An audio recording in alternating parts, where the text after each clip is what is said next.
Buenos días, Ecomundo, ojalá 4RD.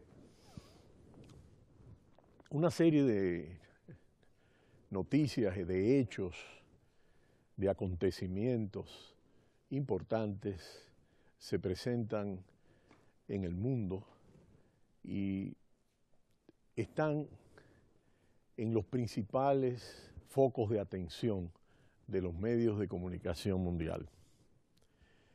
En el día de hoy se está pendiente de la discusión del borrador para cerrar el acuerdo de la Cumbre de París, la COP21. Y ha surgido una diferenciación importante en torno a la diferencia que han marcado China, India, Brasil y Sudáfrica, que se ha denominado el grupo de los BASIC, que ha planteado el concepto de diferenciación. Este es un concepto según el cual los estados industrializados han de hacer los esfuerzos más grandes para reducir la contaminación de emisiones de CO2 a la atmósfera. Y es un viejo debate en este tipo de cumbres y ha rebrotado ahora con fuerza en la fase final de la firma del acuerdo. Este grupo difundió una declaración en la que instan a mantener en el Pacto de París esa diferenciación y pide a los países ricos que establezcan unos objetivos de reducción de emisiones claros y que cumplan los compromisos de financiación y transferencia tecnológica para los países en desarrollo. En definitiva, que carguen con el peso de los puntos vinculantes del acuerdo.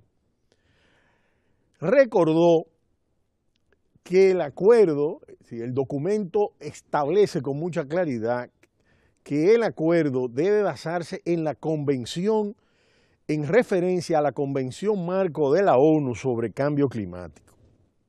Estos 4 países sostienen que siguen vigentes los principios de responsabilidades comunes, pero diferenciadas entre los países desarrollados por un lado y este grupo de los BASIC.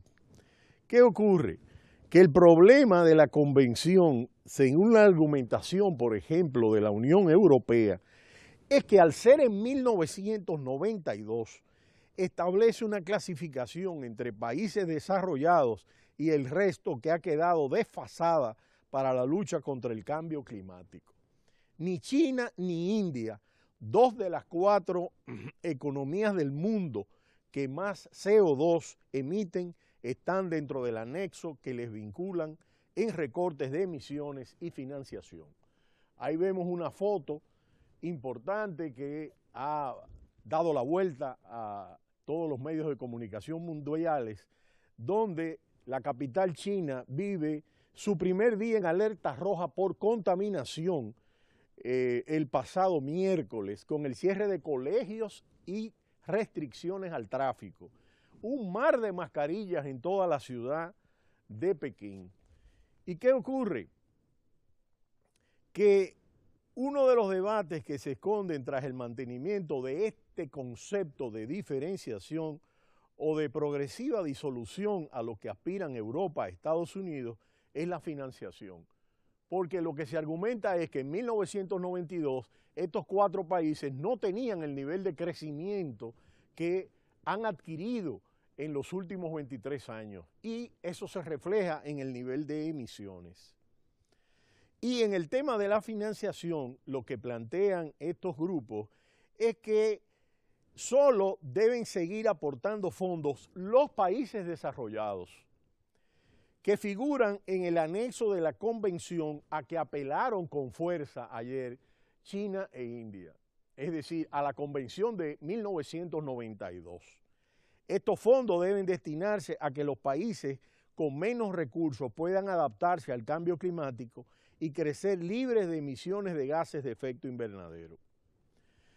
El ministro de Medio Ambiente de India, que es el que ha llevado la postura más dura en las negociaciones, se quejó en el día de ayer de las contribuciones presentadas hasta ahora por los estados industrializados y recalcó que las economías desarrolladas están obligadas también a transferir tecnología al resto del mundo, uno de los puntos que más interesa a India.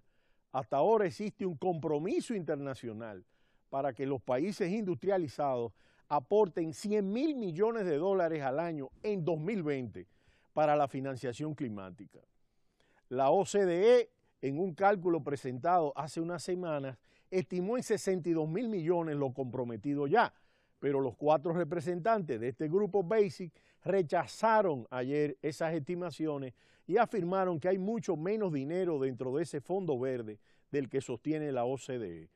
Pese a la presentación de este escrito, no existe una unidad absoluta en las posiciones negociadoras de los 4 países que forman parte del BASIC. En el día de hoy se discutirá este documento que está lleno de corchetes que incluye a 195 países. Esperemos que este documento pueda llegar a un feliz término y que pueda llegarse a un acuerdo. Mientras tanto, Wall Street sigue cerrando en números rojos. Cerró con pérdidas y el Dow Jones de Industriales, su principal indicador, se redujo un 0,43% hasta 17.492,3, en la que el precio del petróleo volvió a cerrar en un mínimo anual. El selectivo Standard & Poor's 500 se redujo un 0,77% y el índice compuesto de Nasdaq se redujo un 1,48%. El petróleo W Texas de referencia norteamericano volvió a reducirse en 0,93% y cierra de nuevo en un mínimo anual y llega a $37.16, con la tendencia a la baja que arrastra desde hace un año.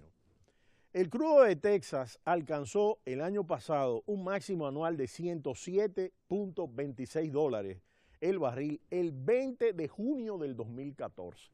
Y desde ahí, como vimos ayer en ese gráfico, hizo una picada prácticamente vertiginosa, un colapso. Y el máximo de este año, anotado hasta ahora, el 10 de junio, se situó en 61.43. Y a partir de ahí es que la situación ha venido en un descenso brusco.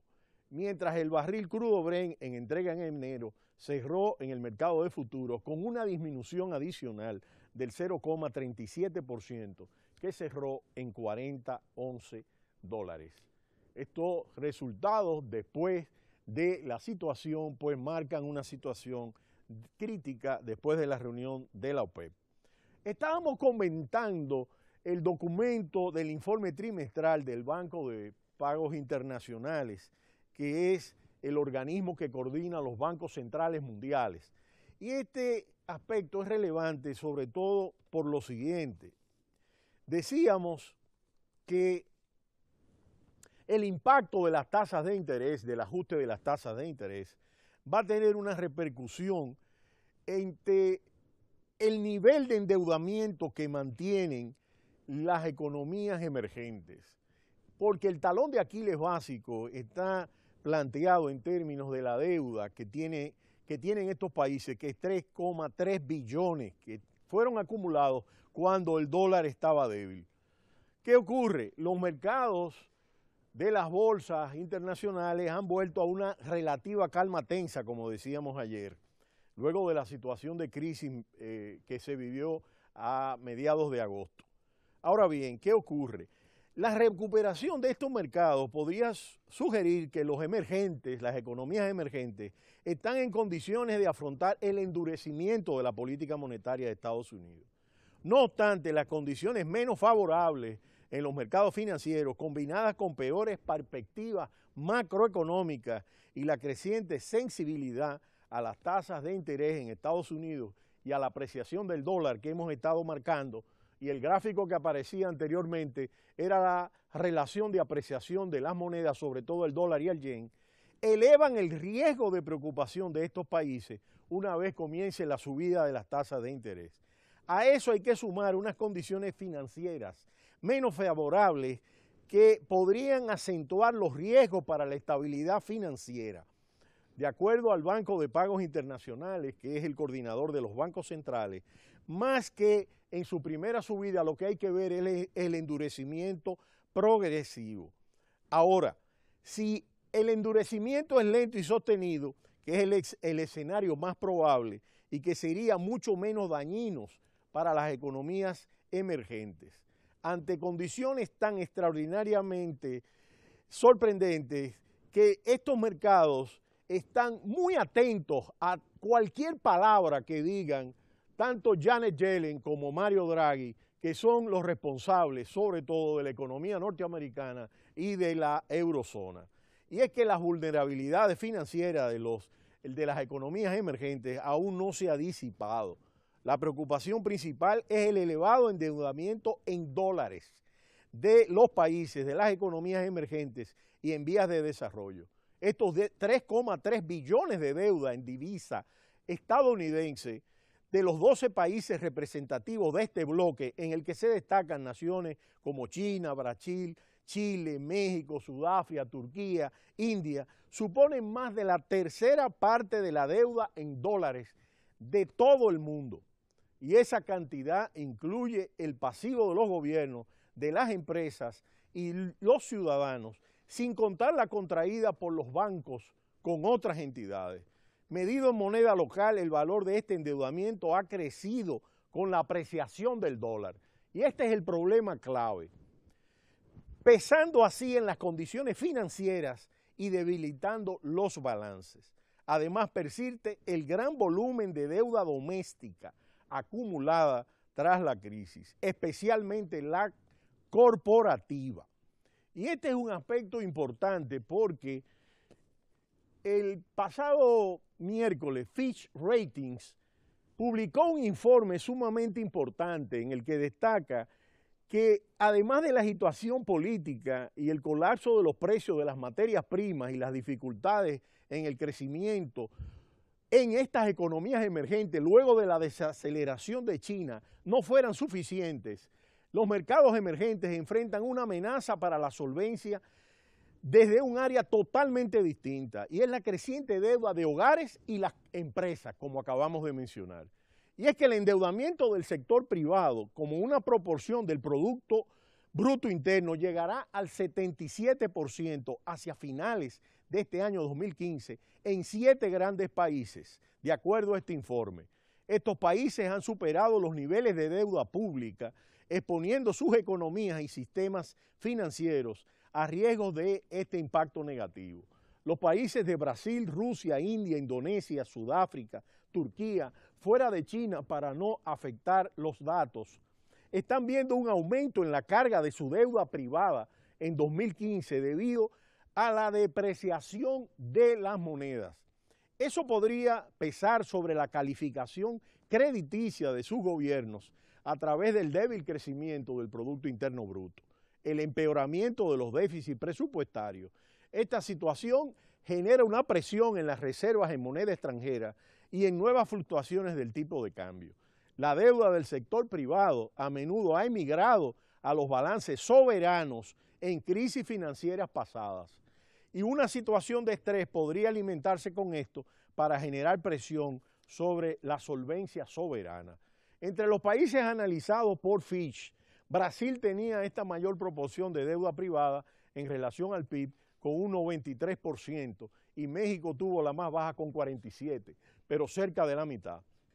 De manera que esta situación pues marca todo un aspecto vulnerable de las economías de los mercados emergentes frente a la inminencia de la subida de las tasas de interés en Estados Unidos y la apreciación del dólar y el marco del endeudamiento externo y la situación en la cual el balance macroeconómico, los déficits fiscales, las reservas internacionales tienen un ciclo diferente al que tenían cuando la economía china estaba creciendo al 10%.